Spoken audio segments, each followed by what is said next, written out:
Put your legs over there.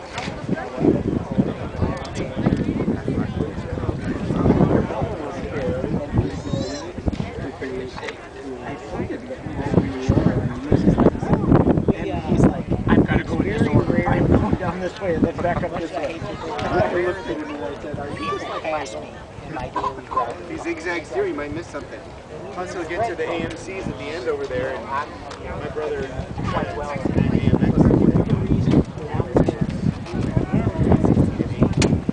Got a neighbor to give him their garage. Just sit back and I'm fine with it.